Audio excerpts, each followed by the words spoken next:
Tiap-tiap organisasi gereja atau sinode memiliki karakteristik kepemimpinan atau karakteristik budaya organisasi yang berbeda. Terkadang kaum awam mereka sering bertanya-tanya ketika mereka menyaksikan ada hamba-hamba Allah tertentu yang memang Tuhan memberikan karunia-karunia yang luar biasa, dan mereka diberikan kemampuan mengembangkan teologi publik di ruang terbuka. Lalu mereka bertanya, mereka mencoba mencari tahu dari mana hamba Allah itu berada, dari gereja mana, sinode apa. Lalu ketika mereka memahami itu, lalu timbul lagi satu pertanyaan.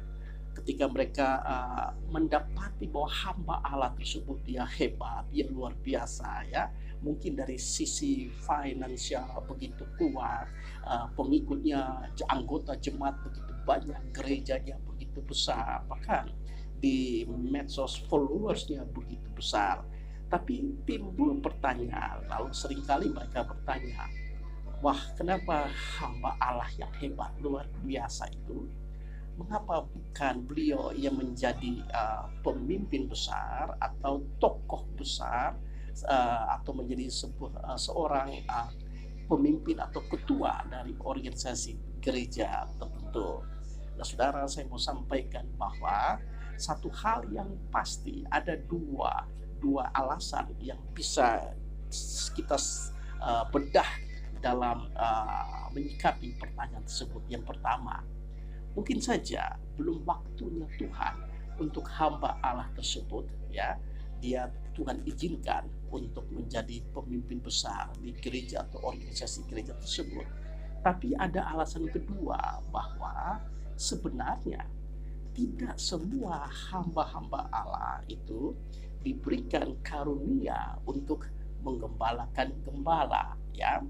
Ada hamba-hamba Allah yang memang Tuhan memberikan karunia yang luar biasa untuk menggembalakan domba, tetapi belum tentu mereka Tuhan memberikan karunia khusus untuk menggembalakan gembala. Nah, saudara, terkadang ketika ada pertanyaan-pertanyaan seperti itu muncul ya, ketika mereka melihat ada seorang hamba Allah yang luar biasa, dipakai Tuhan luar biasa ya, lalu mereka bertanya, mengapa hamba Allah tersebut kami berpikir hamba Allah tersebut yang menjadi pemimpin di gereja tersebut, di sinode atau organisasi sinode tersebut. Saudara, jawaban saya tadi dua.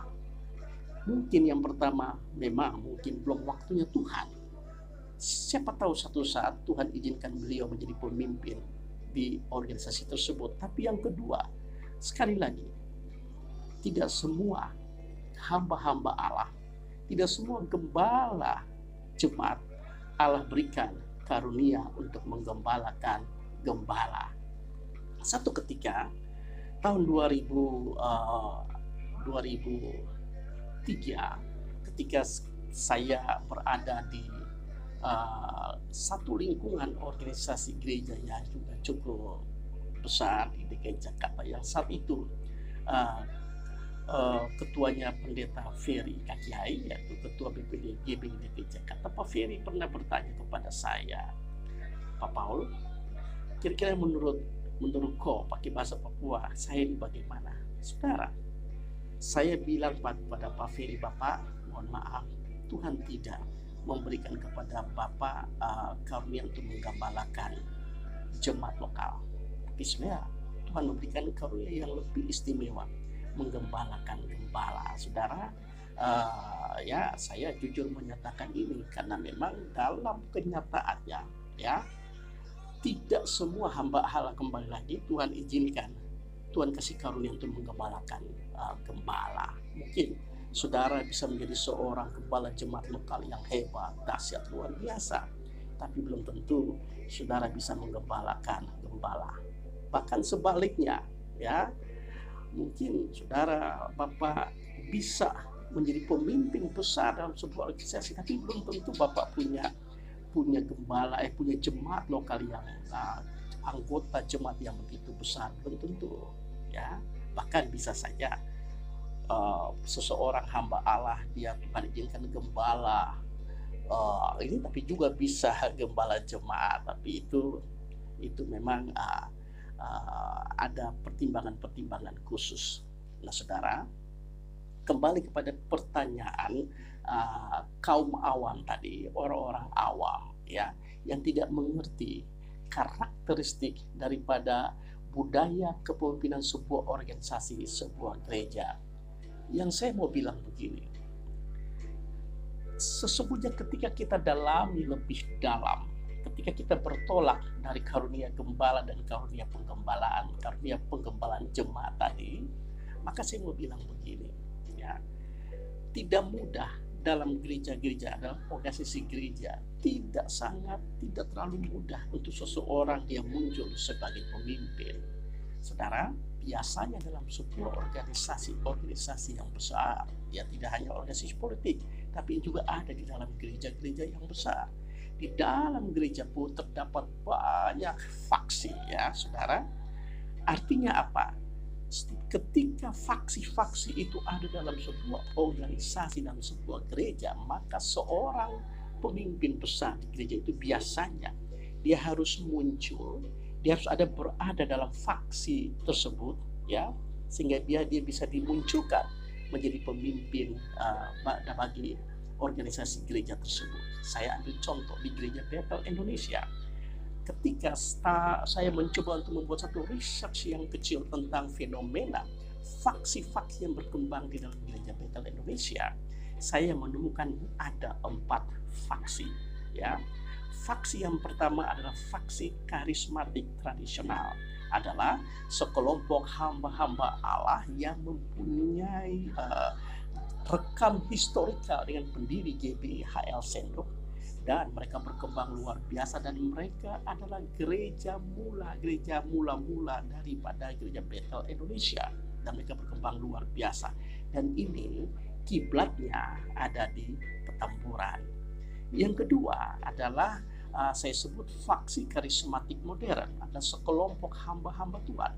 Walaupun mereka tidak punya historikal sejarah GBI yang sangat mengakar dan tidak terlalu mempunyai hubungan yang dekat dengan pendiri GBI, tapi mereka begitu luar biasa di GBI. Allah pakai dasar luar biasa, ya, dengan kepemimpinan modern, dengan strategi pelayanan modern, dan itu ada di gereja-gereja di bawah penggembalaan Pendeta Dr. Niko Nyoto Raharjo. Dan yang ketiga saya sebut faksi karismatik naturalis, ya. Faksi ini adalah sekelompok hamba-hamba Allah dari gereja-gereja jemaat tertentu yang tidak terhisap atau tidak bergabung dalam faksi yang pertama dan juga tidak dalam faksi yang kedua. Mereka sendiri, tapi mereka tidak punya tokoh sentral. Tokoh yang muncul itu bisa berganti-gantian tergantung konteks, situasi, dan keadaan dan kebutuhan akan dalam organisasi gereja Bethel Indonesia. Dan pemimpinnya bisa berganti-ganti juga, dan ini ada. Dan yang keempat adalah faksi karismatik primordialis. Tanpa disadari dalam kelompok apapun, ya, asiran-asiran tertentu, entah itu kesukuan atau kesamaan sejarah latar belakang, itu sangat mempengaruhi di dalam setiap organisasi, ya. Nah, saudara, ini bisa menjawab pertanyaan orang awam ketika mereka melihat eksistensi daripada sebuah gereja yang dipakai oleh Tuhan luar biasa, gereja Bethel Indonesia yang sangat besar, yang sangat dahsyat, ya. Saya mau sampaikan bahwa setiap gereja memiliki karakteristik kepemimpinan atau karakteristik budaya organisasi yang berbeda. Jadi ketika Anda lihat tokoh-tokoh besar semacam Pendeta Gilbert atau Pak Niko tidak menjadi pemimpin besar di GBI, itu hanya masalah sistem dan waktu Tuhan, ataupun tergantung karunia yang Tuhan limpahkan kepada setiap hamba-hamba Allah. Jadi saudara, tetap berkarya di dalam gereja kita masing-masing. Tuhan Yesus memberkati kita semua.